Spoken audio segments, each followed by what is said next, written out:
We're always giving you the artists that are shaping the rock landscape of today, and this is no different, man. Now, you're familiar with their work, okay? They had The Haunting Presence Between Sail to Silence. That was 2020. Then a Driving Rhythm is all I can describe in 2021 with Bring Me Back. And now they have 2022's Fear. And man, 3 songs charting 3 times. That's in 3 years. That's freaking awesome. One a year. That's let's get up close and personal with Etched in Embers. Russ is with me. How's it going? Welcome to Real Rock Nights. Glad to be here, Shep, man. Appreciate it. Forgive me if I'm off a little bit. I am extremely tired, but you never stop, man. Is that part of your success? Is that what you think? To some degree. I mean, this is a unique scenario for my worn outedness right now, because we had a brutal show last night in Quincy, Illinois at Riverfest 2022 with Any Given Sin, 10 Years in Bad Flower. Heat index was 115. It was a scorcher. So we were just baked all day long. I tell you what. So right. I was going to say right now you got that jelly going on in your head. Oh goodness. Yeah. That combined with little sleep but we try to stay hydrated. It was a great show. But yeah, those are definitely tough. Now, Fear, we're going to talk about, because that is really this song I'm really noticing, man. It's like a juggernaut. It's like pushing people out of the way to get to the top of the charts. And what are you seeing as far as, or seeing and hearing rather, as far as like, why do people love this song so much? I think it's just a pent upness. Everybody's been pent up, and it's been a tough time. And rightfully so. People are a little leery and scared over the last couple of years. Coming out of the pandemic era and everything we've been faced with. So it just kind of, we want people to get out there and live again and resume normality. And it's still, as we travel across the Midwest and the places, there's still a little bit of that reluctantness to just go back out and start living life. So it's one of our heavier songs. We tend to have a little bit more heavier of a live sound.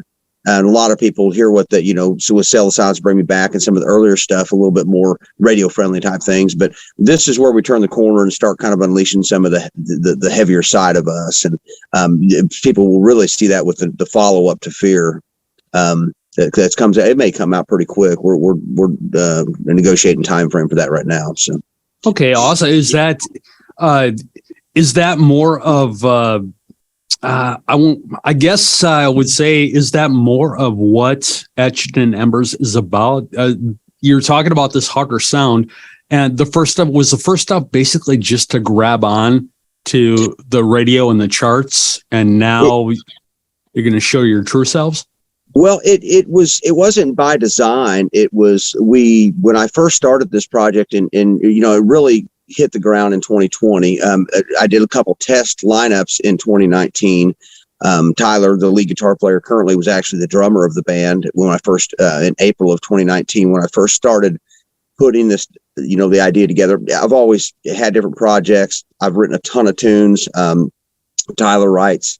So it's and we'd been in a previous project back in 2015 where we had written tunes together. So it was just by random luck that I sent out a batch of about 8 tunes to a couple different producers, shopping who we wanted to work with. We were working with somebody in the Springfield, Missouri area who was producing the earlier tracks. And then when we decided to get a little deeper into this and push to radio, I shopped out another batch of songs, and it just so happened to be that the first one they picked was Sail to Silence. So some of those heavier songs are in there. And I mean, we're pulling from, we obviously write new things as we move along, but I mean, I'm pulling from a song database of, 50 to 60 to 100 tunes that we can hit the studio and record at just about any given time. So we're just kind of, it just by luck, I guess, that the earlier ones were a little more radio friendly. And then when we got in working with Chris Dawson, they kind of take a life of their own too. And he's really helping shape the sound that we have had achieved over the last year and a half or so. And that's one thing I wanted to talk about too, was Chris. I did not know that you worked with Chris Dawson until just here recently. And I can really hear it in your music. He must have a certain like style, because there are those tones that I hear in like Any Given Sin tunes, Saul tunes. So I'm hearing the same stuff inside yours also. And I wonder if that is a little bit of why people latched onto you so well, because I mean, you're a COVID band. Wasn't that what was going through your head when you're doing this during COVID? It was really odd, Sail the Silence and another tune we did not send to radio. We kind of spelt it as a deeper album cut called From Ashes, was actually the second release that we had done with him. And then Bring Me Back. Sail the Silence and From Ashes, we'd never met Chris. We had never been in the studio with him. And we've got other stuff we're sitting on too that he's done that's been done for over a year. We are just kind of sitting on it, figuring out if we want to release it, put it on an album. Okay. But all that work was remote. We never met him. We're never in the studio. We tracked the stuff in Springfield and then sent him the stems and then worked remotely to shape those tunes. Of course, Chris is a great producer. He took what we worked with and made it superstar quality. So, Bring Me Back was the first time we were actually in the studio and shook hands with him. And it was just Tyler and I, the lead guitar player, and I. And it was in the middle of a transition from the previous Etched and Embers lineup to the current lineup. Okay. So we went without a bass player and drummer, and we, with the help of Chris Dawson and Jimmy Beatty, we kind of co-wrote Bring Me Back. And a lot of people don't know this, but Bring Me Back was originally, there is a version of that. And, I don't tell a whole lot of people about it, but it's out there now, so it can be found. But I release solo tunes under just the name Rodenizer. And Bring Me Back was originally a tune called Live Again, which you can hear a much different version of that song that I did with a different producer down at Reach Audio. And of course, I demoed the tune and we went in there and pretty much kept it the same way. So, but Chris always had a passion for that chorus in that song. So he's like, man, I want to do that tune. So I left it. It's up on Spotify and all your streaming services, but it's a little interesting listen if you want to hear how a song evolves working with different producers. Live Again became Bring Me Back. Same lyric structure, but much different song. But much different. Okay. Well, everybody listening right now, hey, you just heard it, man. Go listen to Live Again and see how Bring Me Back came to be. That's really awesome, man. When I asked like what was going through your head as far as putting together Etched during COVID, it's like how do you go about that, knowing that well, first of all, knowing you're going to have to do stuff remotely with your producer, but then also knowing that you can't go out, you can't tour, you can't actually work as a band needs to work to gain notoriety, and you're starting out, man. It was an immediate kick in the teeth, Shep, for sure. It brewed a lot of unsureness and wondering if we were entering the arena at a time when the arena may not be open, or the same for years to come. Live music was one of the first things to be under attack because of the size of some of these events, and so it was a shock to leave the studio January of 2020, release one song, and the world shut down. It was because I put this project off for a long time in my life. I have been in different projects, but I never really looked at the bigger scale of things and what I wanted to do with my music career. Early on, I was more into it to get my stuff heard, not really to make it big or to get it on radio, but just on a local level. So it was a very scary time for me, having so much emotionally invested and financially invested that we were going to be hurt by what was happening to the world as everybody else was. But then also, I do believe it gave us an opportunity because the summer of 2020, not a whole lot of music was coming out because bands were not going to release singles that they couldn't tour to support. Oh yeah, there were bands held whole albums back. Yeah, so they didn't want to get out there and put music out there that they couldn't support.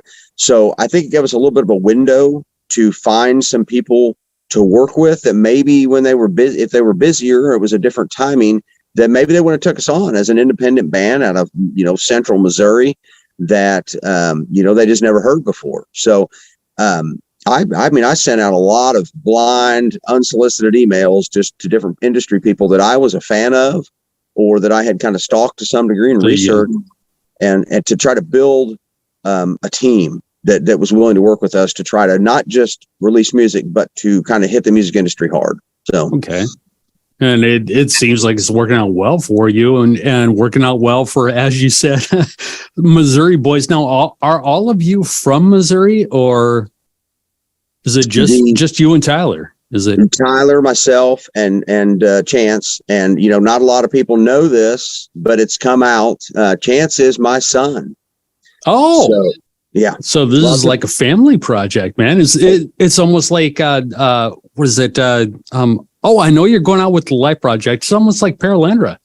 Yeah, it's like Cassandra and her dad. I'm just like, and actually, didn't they have a guitar player before her dad?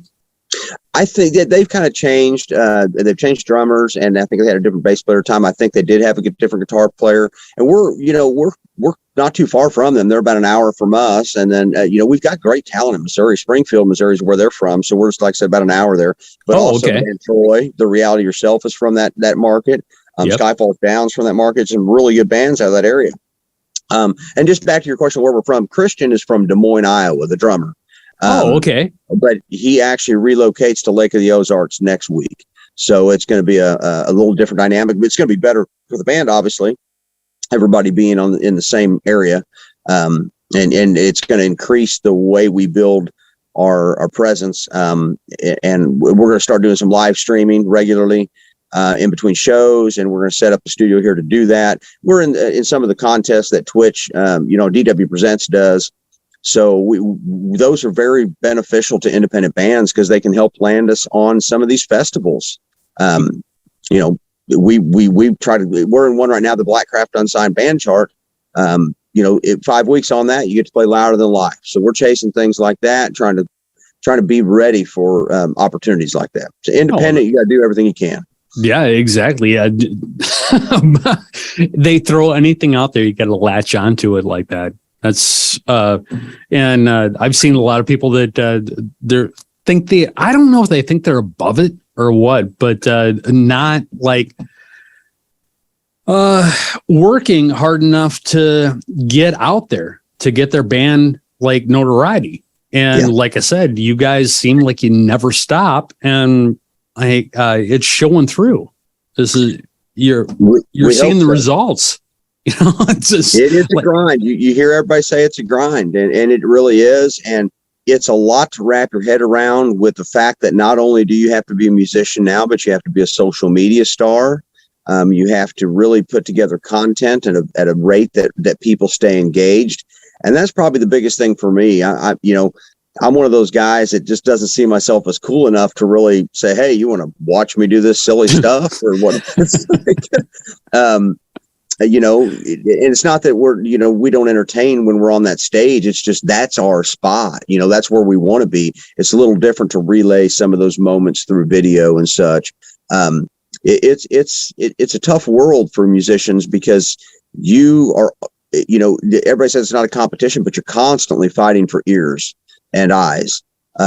And there's so much content, it's very easy to just gloss over a lot of it, as you scroll through Facebook or listen to music on Spotify or Pandora or whatever. It's just tough.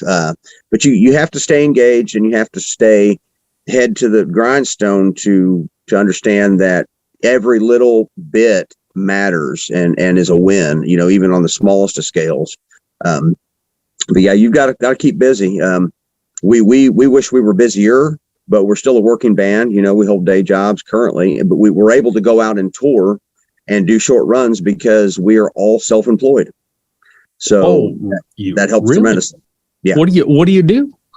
I own a bathtub repair and refinishing business, and Chance works with me. I've owned that business since 2000, and it's great. I love my customers. I take pride in my work, but obviously I would much rather be playing music. But it does allow me the opportunity to work a couple days a week and go play music for 5 days a week. So very fortunate. And then Tyler's a boat mechanic. He builds race boats, engines. So wow. Yeah, he's in the boat racing industry, and he's very sought after, very skilled mechanic. They race all over the country. So, well, now I know how to get one in an oil change. What's that? I said, now I know how to get one and need an oil change. Oh gosh, I tell you, yeah, they built some stellar race boats. They were just raced down in Sarasota, I think, and placed in their classes, and that's something else. Around Lake of the Ozarks, where we're from, obviously we have a lot of race boats and power boats here, but I'll tell you, it's just incredible what they sink into these machines and what these machines can do. But and Christian's he's a painter, so he's in the painting trade, paints homes and things like that. So okay. But, back to the family thing, we really didn't know how to approach that. And it wasn't by design. It was just a matter of whenever we parted with our previous drummer and guitar player, or our drummer and bass player, we weren't sure what we wanted to do. And we auditioned quite a few people. And Chance has been a musician for a long time, but has his own side project deal. We're like, well, it was kind of going to be a temporary thing, and it's grown to be a thing where I think it was the right move for us, because he's got a much more modern sounding style, and with the screaming vocals and things like that, it really adds that layer that we've kind of wanted there. So have you noticed a lot of that where they'll be like, hey, this really isn't working. What if we do it this way? There's always a lot of that, and I would think any musician would agree. Songs evolve. I've had some of these songs written for 20 years. And it's like I've got different versions of them. I used to do acoustic shows, go out and just myself with an acoustic guitar. And I did shows with Saliva, Bobby Amarillo, Saliva, Nate Hunt from Shaman's Harvest, just different people. And we'd bring them up to Lake Ozark area and do like a 2 or 3 day run. So, I played a lot of these songs for a long time in different formats, and they definitely evolved. But there's definitely a time when you have to say, we got to put this one to bed. I love when we come out of the studio, because then it's done. So you quit thinking about trying to make something better. We leave that to the pros now. I want to get back to the social media stuff, because you guys are you the one that handles all of that, or is it a mutual thing between everybody in the band? Because you're really, really everywhere. You're awesome at it. And we want to be better. I mean, there's room for improvement for sure. We all do it to some degree. There's some channels that are cross-platform or cross-posting, things like that helps us, because you can post from Facebook to Instagram and things like that, and TikTok back to Instagram. But the TikTok is where we probably need to increase our stuff there and the posts we make. And as a matter of fact, some of the Facebook changes recently, we're getting notifications that the increased, because you get 5,000 people on a Facebook page and you make a post, you might get 50 people that actually see that post. And Facebook's working, I think, to remedy some of that and reward people that are constant posters, constant engagers. So we know we have to be good at that game. We would love to be great at that game, but yeah, I try to delegate some of that stuff. We do hire a social media team that, and they're not always working with us. It's just kind of around single time, that they'll post on the Etched and Embers Igniters page occasionally and such. But honestly, they're championing so many bands. It gets a little crosstalk in there where it's kind of hard to stand out. So, but it's something we strive to be better at. And we try to get a little bit of content backlog for posts to be made. Things like this, these are great things for us to post about and to keep people engaged, where it's not, I hate to talk about ourselves. You know what I mean? Well, that's what you're here for. Well, yeah, I get that, but it's just alien to me to champion. I want others to to care about the music and care about listening enough to go out there and make a post about us. And we have people that do that and supporters, and it's great. But it's, we love to engage with people rather than me just doing a Facebook live stream or something myself chatting. I'd rather talk with somebody like yourself. So, yeah. No, I totally understand it. Hell, you could get on Twitch, start doing some live stuff on Twitch, and because can't you actually talk to actual fans on there? Yeah, and Twitch, we did start a Twitch channel. We haven't been active in there. It is set, and as a matter of fact, the DW Presents guys just challenged everybody in the unsigned chart last week to start their Twitch channels, because a lot of the bands in that top 10, top 13 didn't have Twitch channels. And here we are utilizing that platform to try to elevate the band, although we're using it through somebody else's channel. But it's a great platform, and we definitely are in discussion to use it more frequently. I think that's where you're going to see a lot of live streaming from the band when we get the studio set up for that, to where it's efficient, and we don't want to have to set up a system where we have to break it down to go to shows. We want to have a complete separate setup in here, so when we come in, we can just basically walk right in and play a live walk stream. in and play. Okay. Yep, and then walk back out to the trailer and go hit a show. So, okay, that would make a hell of a lot more sense than having to set shit up all the time over and over, and then set up, tear down, and then take off. Inviting technical issues galore when you do that. Exactly. Hell, even when stuff is set up, you still have, just as well as, you still have technical issues lots of times. Like Absolutely. stuff's been working like a month. You start it up, and then all of a sudden, what the hell happened? There's been nobody in here. Nothing changed. Yeah. Oh, I know. It's like gremlins or what, but in a show like yesterday, we'll have to go in and do a gear check, make sure everything's okay. Because that heat all day long, some of the bands we played with, Any Given Sin, they suffered a Kemper unit going down during the middle of a show. Yeah. They were able to get it fired back up, fortunately, or we were preparing to loan them one of ours to finish the show out. But things happen, and I tell you, we've shot ourselves in the feet sometimes, because we do a whole production change the night before a show and try to get a quick test run in, and then show up and things don't go as planned.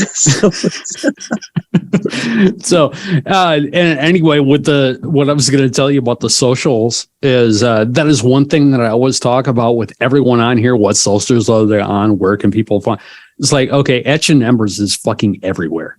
So people, and actually one thing I do want to hit, etchedandembers.net. Head there, you can get all the info on Etched and Embers there. But if people just do like an internet search for Etched and Embers band, put band behind it. Otherwise you're going to get shit about trees and stuff. Yeah. It's like, you'll fall down a rabbit hole. There's all this stuff. And then, hell, I think I spent 45 minutes the other day on your YouTube channel, just because you have all this content up. I was like, holy shit, this is cool. And I don't know.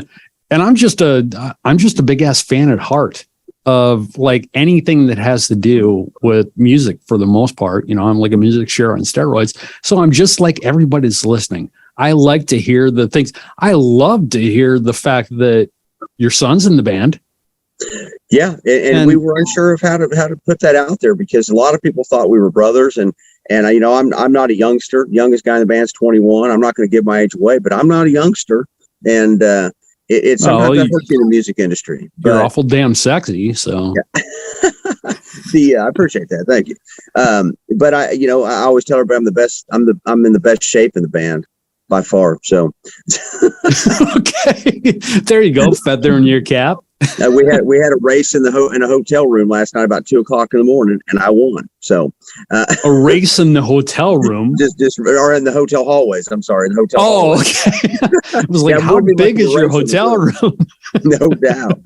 No, but I take it seriously, and age is just a number. And people that come out to a show, that's like Riverfest with that last night, brutal heat.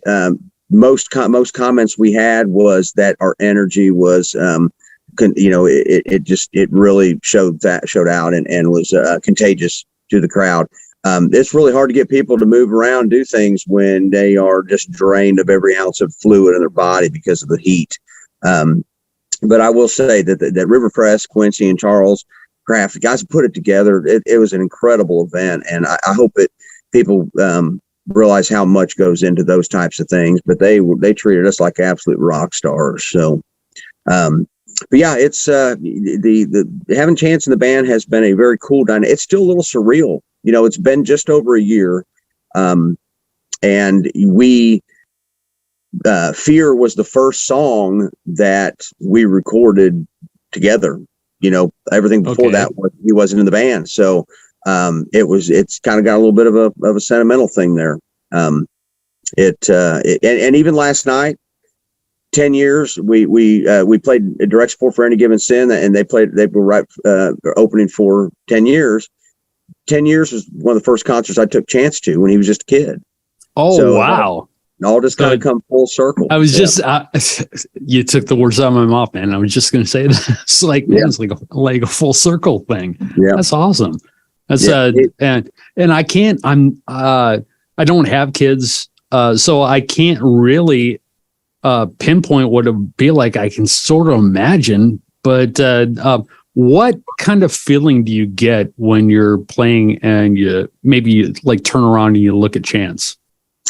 It will always smiling. I mean, if we're not smiling on stage, then something's wrong. But I try to mess them a little bit and just throw him off his game every now and then. Let him know who's boss. But but no, he's usually in the heat of the moment, and I just have fun with the guys. Tyler and I, like I said, have been in previous projects, and we're glad to be doing this together. And we're in a really, really tough area here in Lake of the Ozarks because there's probably 30 or 40 venues on this lake, and none of them will allow us to play in them. they're all cover band tourist type stuff. Oh, okay. And so Tyler and I are glad to finally get out there and share the music that we have passion for. And like you said, you're just passionate about music.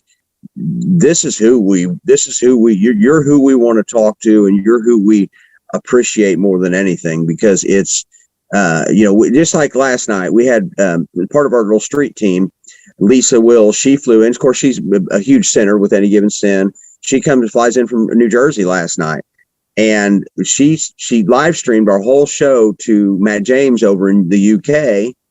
So it's just like, it's just so cool, the technology we have. He's watching us live from across the world, and we chatted with him after. It's just I just love people that are passionate about it and understand that music is therapy. It heals. It just, man, what would this world be without it? Oh, exactly. It's because not only does it bring joy, what you're talking, but I've seen it bring hope. I've seen it actually affect lives in like a weird emotional way. And yes. Just like maybe a band plays a song that was somebody's father's favorite song or something. Yeah. And that person falls in love with that band and then turns on like 50 other people to that band. And then the next thing you know, 3 years on down the road, he's like a roadie for the band or something. Mm-hmm. Yeah. So. And it's intertwined. There's so many friends of ours that are fans of bands that we're fans of, and it's such a circle that it's crazy it's a small world in a sense, and you hear that term all the time, but really it is. It's like, oh my gosh, you see people show up and it's like, oh my gosh, we met through social media. We've got a good following along the East Coast. We've never been out there and played yet. That's on the dock to do, but I just can't thank the people enough that dig into the tunes and back to what you said, people are really touched by it. When I released that Live Again solo single, it was in the middle of COVID. We couldn't make a studio date because everybody was locked down. That's why I tracked that song. I got so many direct messages from people that connected with the lyrics in that, and I mean, it was a lot to contend with because I kind of became their therapist in a sense. When people message me, I want to talk with them, and if they need an ear to share their story or to share their pain that they're going through, And that song definitely pulled some pain out of people. But it's just awesome what music does. I equate it to kind of like human touch. During the pandemic, and we couldn't visit our loved ones in the hospitals, and I think touch is part of healing, and family is part of healing of things, and music's right along with that. Well, music is right along with that because I don't know personally. I think that it's a complete expression of the person themselves, and if that connects with somebody else, then that person realizes, hey, wait a minute, there's somebody else out there that's just like, and because you have a platform that other people don't have, and then I think other people notice, hey, wait a minute, there are people out there that are like me. Yeah, you can take the same song, and 10 people may hear something different in those lyrics that they attach to, and that they, is their anthem, portion of it. We always get the term anthem, it's my anthem, or we're writing the next anthemic single. And we want songs that are powerful like that. You don't always get them right, and we don't always knock it out of the park, but relationships is one thing that a lot of people write about, or just family and depression and things. And we don't want to be a sad band. We want to be a powerful band. We want to champion all of our voices. And we write along a lot about, it's not necessarily political in any sense, but it is just about us as human beings and the fact that we're all in together. It's just tough to find that balance where, we're in a really, really chaotic world right now. And it just bleeds into everything, unfortunately. It does. That is so true. What are we looking at as far as you're doing you said that you're doing these mini runs in between your jobs. Are we looking for a possible bigger tour later on? We've had tour options. Yeah, we've had tour offers, and we're negotiating one right now. We are trying to pick carefully. Obviously, travel is extremely expensive right now. Yes.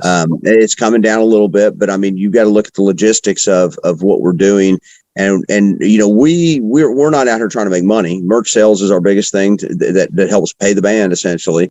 But we've got some good one-offs, we call them, shows coming up. Earliest touring opportunities probably looking like late October into fall into winter. We're talking about some stuff for February of next year. We can't announce who that we're discussing those with, but as far as shows, we've got currently we come up. We're in Overland Park. We got a couple weeks off here because Christians move, and then I'm getting out of town for just a minute myself. But we are back in Overland Park, Kansas, essentially Kansas City, with Dropout Kings September 1st, and then we're up in Sutherland, Iowa, with Saul for Souther Slam. On September 3rd, and that's going to be a great event. And then we've got shows in between they're spattered about, but we're really banking on pulling out this win and getting a Louder Than Life spot in Kentucky for that big festival. So, but we've got about 10 or 12 dates on the books, if not a little bit more, but they're all little short, 2 or 3 day runs, and we'll play anywhere, anytime. Of course, we're on Apocalypse in the Desert out in Las Vegas, Nevada, next March. So we will build a tour run around that just to justify heading out west. So, all right. Well, we'll keep our eye out, and I'll put up on the website, our concert calendar. I'll let people know where your one-offs are and when you're doing stuff. So thanks so much for being here, Russ. I really, really appreciate it, man. Fear is you jumped 9 last week. And I know that it's going to be higher this week. So I'm thinking that this interview is probably going to be pushed a little bit farther up the show than it normally is, because I want to play Fear out of our chat. Awesome. So let's let everybody hear the song Fear from Etched and Embers. Awesome. What do you say? Okay. Yeah, let's do it. Etched in Embers. This, my friends, is Fear. Russ Rodenizer, you rock, man. Thanks so much. I appreciate it. This is Real Rock Nights. Thank you. Appreciate you.